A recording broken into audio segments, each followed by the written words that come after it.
Hello everyone, I hope you're all doing very well. It's time for our second look at the 1994 Carrol Hultgreen F-14 Tomcat crash during her Case 1 carrier landing. First, just to explain the landscape. I've made a video on this and it was just so if we could simulate her crash in our high fidelity simulator, and if we did the same inputs as Carrol did, more or less, would we crash as well? And we found out more or less exactly the same thing happened in our DCS World Simulator as happened with Carrol. At the same time, we also tried it again to see whether we could get out of the situation and survive, and we found that we couldn't. And we didn't take this particularly seriously. It's one of those videos we didn't think would get much traction. It did. 67,000 people looked at it and have taken it quite seriously. That's just how it happens sometimes.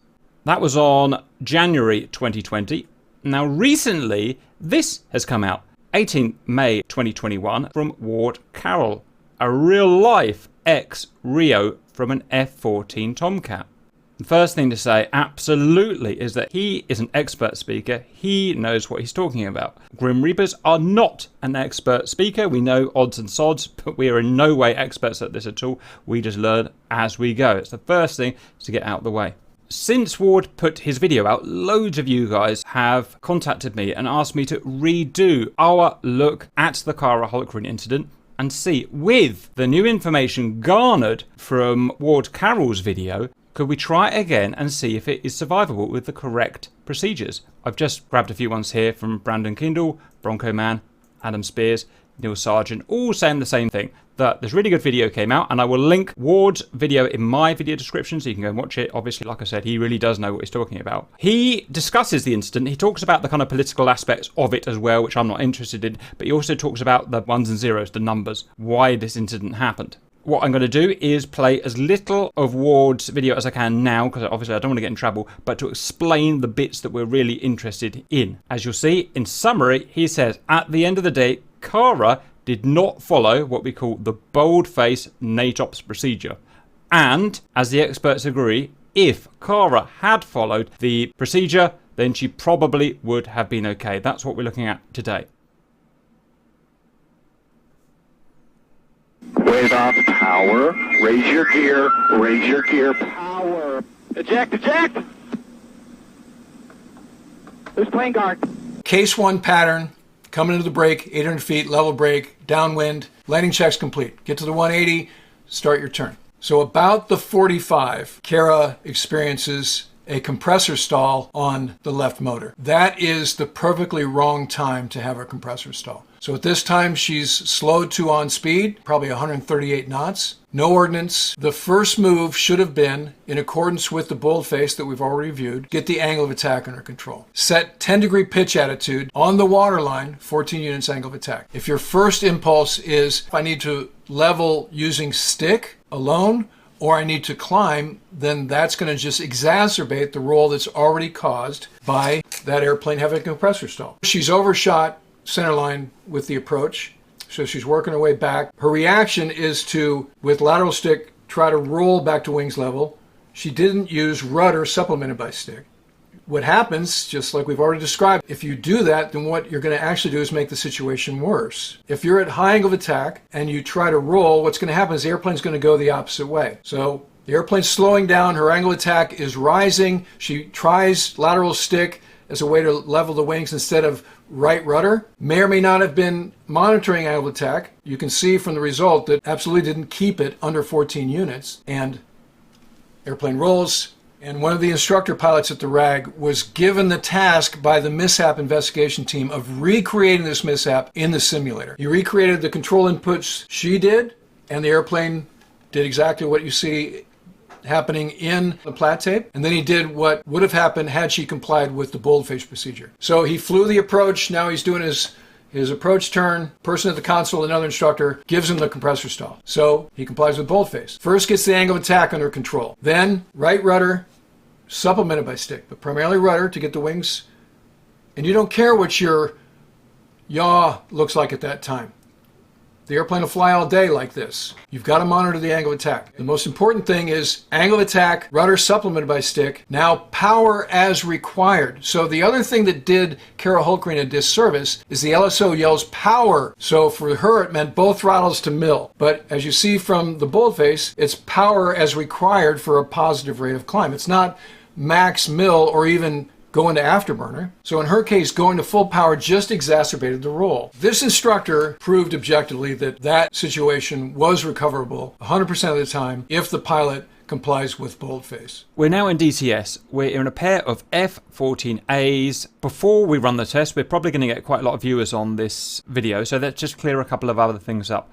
Lots of you have requested a few months ago when we got access to the F-14A GR135. Firstly, can we get the engine stall to happen just like Carrol Hultgreen did? So when she was on speed, turning from base onto the final, into the groove, she had a bit of left boot rudder and her engine stalled. Can we get that to be modelled in the TF30s in the F-14A that we have? The answer is no. We've tried it extensively, and at least at the time of making this video, May 2021, we can't get that stall to happen. So we've essentially just ignored your request, or we haven't done a video on it, should I say. We haven't ignored your request. There's nothing to show. Will they ever add that in? I don't know, maybe, but not at the moment. Secondly, you've asked us to revisit Top Gun film 1986, when an F-14A flew through another F-14A's jet wash, and it made, I think, both engines stall in the film. And that may be realistic, I don't know. Can we do that in DCS? No. Again, with the F-14A we've got with the TF30s, that does not happen. You do get a kind of boom, boom, boom with the engine, and the stall warning comes on, but the engines don't actually stall. They just decrease a tiny bit and then come straight back up without me doing anything. So again, as it is in Top Gun at the moment, it's not modelled like that. Again, we haven't ignored your request. We just haven't done a video because there's nothing to show at the moment. Will they ever change it to match that? I don't know. You know, it's not my place to say. So those two things are out the way. Next, the experiment. We've got F-14As. We're exactly the same weight Carrol Hultgreen was, 53,700 pounds. Yes, notice that she had drop tanks on, and we haven't got drop tanks, but we've configured it so we've got the same overall weight. We're going to make as an identical approach as we can, in that we're going to have the downwind at 800 knots. We're going to get on speed before the base turn. The base turn is going to finish where her stall was. As her base finishes and she's trying to correct back onto radial, the accident report says she was at 450 ASL. So we're going to aim to be at 450, and we're going to be on speed throughout, which is about, I know that guy said 138 knots. In DCS, it's 130 knots. We're going to run two experiments. First, before looking at the bold-faced NATOPS procedure, so we're going to try and land. We're going to make sure we follow exactly what Carrol Hultgreen did. We're going to have the engine cut at exactly the same point. And rather than trying to imitate what she did, we're just going to do what we think we should do naturally, just natural reactions. And we'll probably find the aircraft's going to crash. Okay, that's nothing new. We did that in a previous video. Then we're going to come back and look at the boldface that was represented to us by Ward Carrol, and try again with the bold-faced NATOPS procedure and see if that can make any difference. Right, I'll talk through what I'm going to do because that's how I do things. Gear down, flaps down, air brake out to get on speed. Hook down, 1 mile. Landing mode on. Okay, we're dirty and we're checked.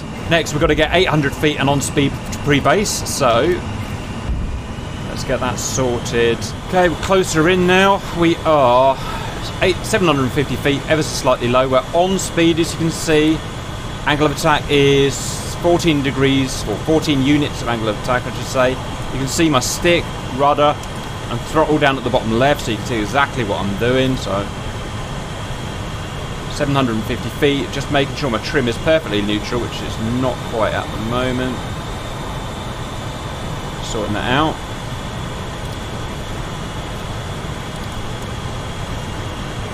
Okay, quite close to the carrier. Going to do quite an aggressive roll for my base. Going to aim to be about 450 ASL as I get on groove. She didn't extend very far on a case one from what we can see. So I'm going to turn in now. Bit aggressive. Right, the boat, look at the speed, little under speed, just a touch. Altitude, a little under altitude, so we're just going to level out now at 450. Just behind the boat, 450 now, just as Carrol was. Speed is good. I'm going to overshoot the radial just slightly, just like Cara did. I'm going to put some left boot in when I do that to correct, just like Cara did. The engine's going to quit, just like Cara did. Okay, I've overshot the radial. Put some left boot in now. The engine's going to quit. Something's gone wrong. I'm going to correct. Full power, full power, full power. Okay. So, that's a familiar sight. Right, okay, let's go and quickly analyse that in slow motion. Okay, welcome back. So we're going to be studying just that bit of footage that I just took. So you're going to hear my voice on my voice, which I know is going to be a bit weird, but that's just how we're going to have to do it. In fact, if I turn my voice down, that's probably the best. When you're actually flying the plane, it's almost impossible to analyse what you're doing. There's so many inputs to look at. So let's just go and have a look now. Sorting that out. So I am, at this point, we haven't studied boldface. I had a cursory look on Carol's video, but I can't even remember what it said. So let's just analyse. We are on speed. That means that angle of attack error bracket there is level, or more or less level, with our waterline there. Our middle circle is showing there. I think we're touch under speed, but near enough. We're about 14-15 units of angle of attack, which I don't know if that's good or bad. I can't remember. Long time since I read the manual. You can see our controls there. Our speed, it doesn't matter. Our speed's just not that important. All that matters is that we are on angle of attack, as you know from enable landing. We are 700 feet, 100 feet low. Let's go. Speed that forward. Very far on a case one from what we...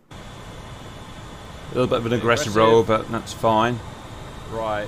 The boat, look at the speed, little under... So look at our roll there. It's about 45 degrees, about the same as Cara's, maybe 40 degrees. Speed, just a touch. It's always looking altitude, well. Little around under altitude, so we're just going to level out now at 450. Where's the altimeter? I can't really see the altimeter, which is a little bit annoying, but I'll just have to trust that I knew what I was doing.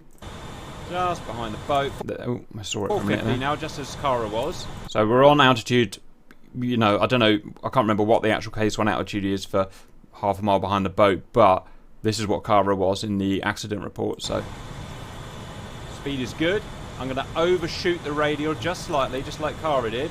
I'm going to put some left boot in when I do that to correct, just like Cara did.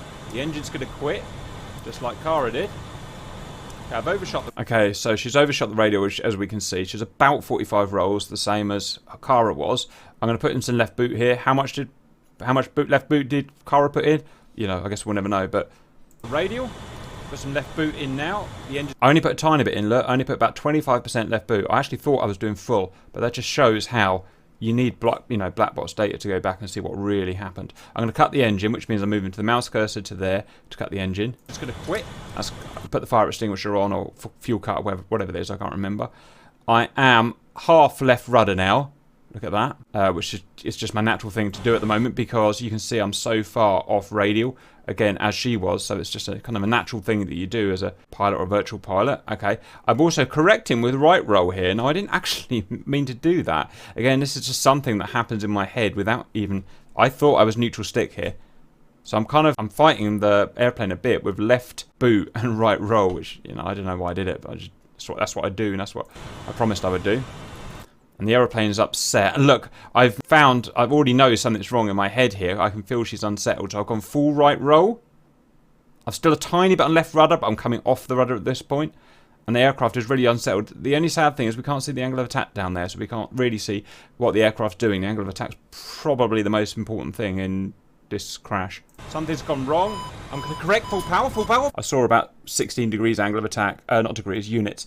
Oh, and she's just dropped a wing. Look at that. There is no correcting from that.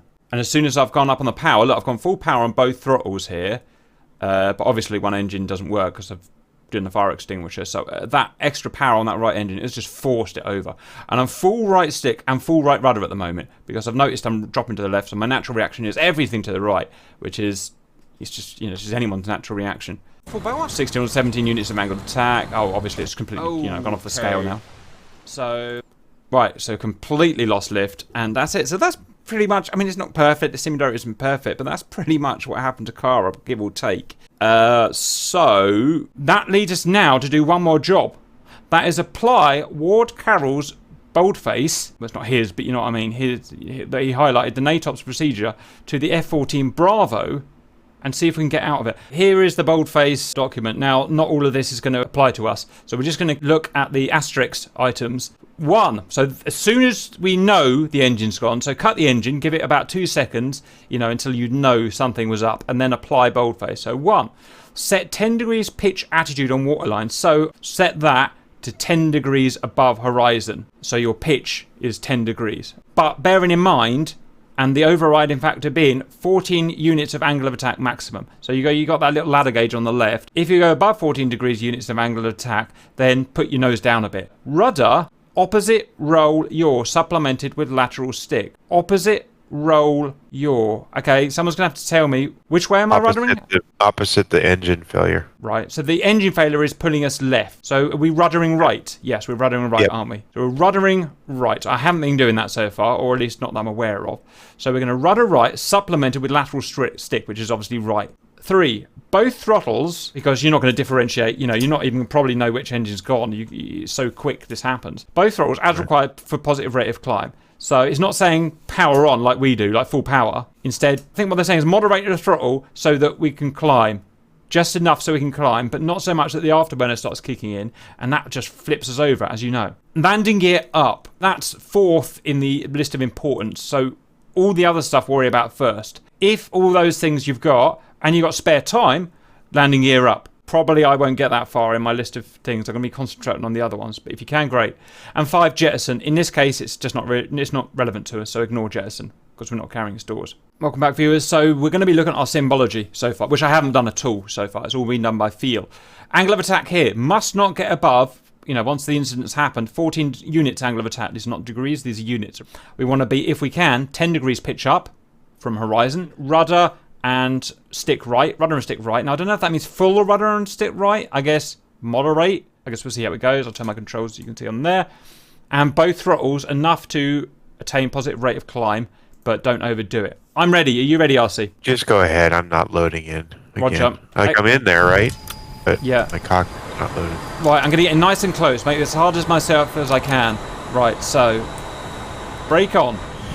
Welcome back. As you can see, I'm on speed, ever so slightly under speed, but it will fluctuate slightly, but basically on speed.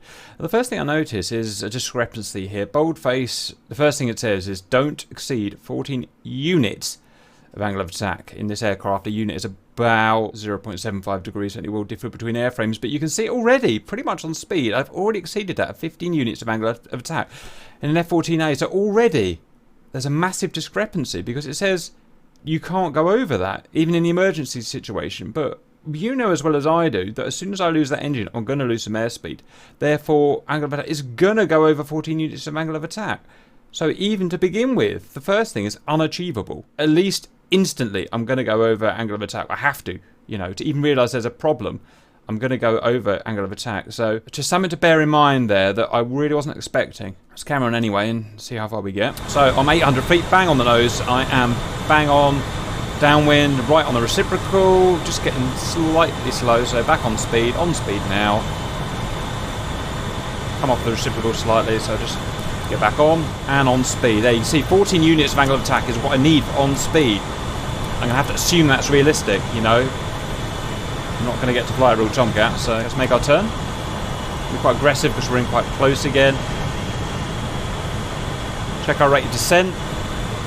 Check our speed. Rate of descent, speed, location. Rate of descent, speed, location. Altitude 650 feet, slightly high. We are a little high this time. Going over radial as we're intending to. So everything's going to be about 100 feet too high this time. Pause. I mean, it's impossible to get this perfect every time. I'm not a particularly good naval pilot at the best of times, so 100 feet high will have to do. We are on speed. I know it shows slightly... No, we're actually slightly fast this time, so be it. It's very hard to keep perfectly on speed like a machine without ATC. So, next, as Carrol did, I realised I'm going to go over radial. I'm going to put in some left boot. I'm going to stall the engine on purpose with the fire extinguisher, and I've then got to apply boldface, which is waterline 10 degrees up if possible. Angle of attack not over 14 degrees. Okay, well, we're 13 degrees at the moment because we're slightly fast. So basically no rise in angle of attack at all. So that's going to be nose down, if anything. I know it says 10 degrees up, but realistically, I need nose down to get my angle of attack down. Probably nose down until I've got speed before I can then achieve some altitude. Both throttles forward as required. So not full burn, both throttles forward as required. Okay, fine. So rudder and roll away from the stall. Rudder and roll away from the stall. Right, it's a lot to think about for a tiny little pea brain like me. So, okay, let's go. Carrol puts rudder in, engine quits. Wait until I feel something wrong. Something's wrong. Power on. A little bit. Right rudder, right roll. I'm not in control yet. I'm slipping side. Oh, shit! Ah, almost. Ah. I crashed, but it was better. It was more of a controlled crash. And the good thing about that is I could have actually ejected and survived that. Okay, let's review that because I don't really know what happened. So, Carrol puts rudder in. Carrol puts rudder in. The identical situation was slightly high, if anything. So this is even easier than Carrol had. We're 70 feet high and pretty 5 knots fast, actually, or actually pretty much on speed. So, right rudder, engine quits. Watch. Left rudder, that's from Kara's legacy. Right roll, because that is just my natural thing, exactly like I did last time. I can't help it, you know. That's ingrained in my brain. Throttle still as per, you know, landing procedure. Feel something wrong? Something's wrong? Feel something wrong. Probably earlier than Carrol would have done, to be honest, because I know it's going to happen, but, you know, what am I supposed to do? Banged on boldface. Now, here's an interesting thing. Look at this for psychology. I'm following boldface in that I've complemented rudder, right rudder, with right roll. Didn't do this the first time. So that's boldface. Good. I've not done too much because, you know, we don't want to slam this thing into the ocean. We want to just correct it.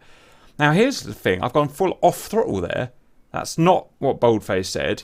It's just something in my brain was telling me to go off throttle. I don't know why that is. That's interesting. Now, here's a good thing. Following boldface has got me down below 14 units of angle of attack. I didn't actually think it would do that. I know it says waterline above the horizon, but I feel like I need to get the nose down to get the angle of attack down, which I've done, and I've actually done that right. So that's good. Carry on. Power on. Angle of attack's really far down now. Good. Angle of attack down is what you want. I've got the nose down. Luckily, I did have a bit of speed to play with. So this is a little bit against boldface now. But full right rudder I've got now. And half right stick. Pretty much boldface. And power on. Boldface. This is pretty much boldface now. Apart from I'm aiming at the ocean. Again, none of this feels very natural to me. This is literally following the procedure. A little bit. Now look at the plane turn right. Now that was an error. And what's gone wrong here, I think, is that I've put so much right rudder for the boldface in. I've actually turned the plane to the right in the yaw. I know Carrol said that this thing can fly all day with a yaw high, but you know, there's limits at the end of the day. It's not, you know, it's not the Gimli glider. Good thing is I'm right down the angle of attack, but I think we've just probably, and the power's good, we're just below mil. I think we've probably just upset the plane. A plane like this does not like being upset in the yaw, switching left to right and left to right. Right rudder, right rudder. Especially 120 knots. Oh, and look, I've had to recorrect. So what happened was I did boldface more or less right, although I was aiming down. I did a bit too much nose down by the looks of it, obviously. And then what I've done is I've done boldface so hard, I've actually stalled the plane to the right now. Look at the angle of attack. It's going to probably shoot up now. Last minute correction. I'm not in control yet. There. And now I've stalled and died. I've gone full power because of the panic now. So I've done boldface, but I've created a secondary emergency, which is, it shows how, you know, this is just horrendously difficult stuff to do. And for Cara to do this without even knowing it's going to happen, I knew this was going to happen. It's absolutely ridiculous. Anyway, third time lucky. So welcome back. We are 100 feet too high. We don't want to make the correction in the base, so let's just get it done now. On rate of descent, angle of attack, location. Rate of descent, angle of attack, location. Just got to talk myself through it as ever. I'm pretty much there for the accident. 50 feet high. Probably going to be just about right by the time we get onto the groove. Angle of attack. By the time I level with the wings out, that's pretty much going to be on angle of attack. And we've overshot the radial. The good thing about me doing this test is that I always overshoot the radial anyway. For some reason, I just got it in my bones. So I'm quite good at doing this. Right, let's cause the accident. Here we go. 3, 2, 1. And the left boot. Cut the engine. Realise there's a problem. Power up. Waterline up. Went into full power by accident. Okay, better. Still not flying right. I'm still liable to stall.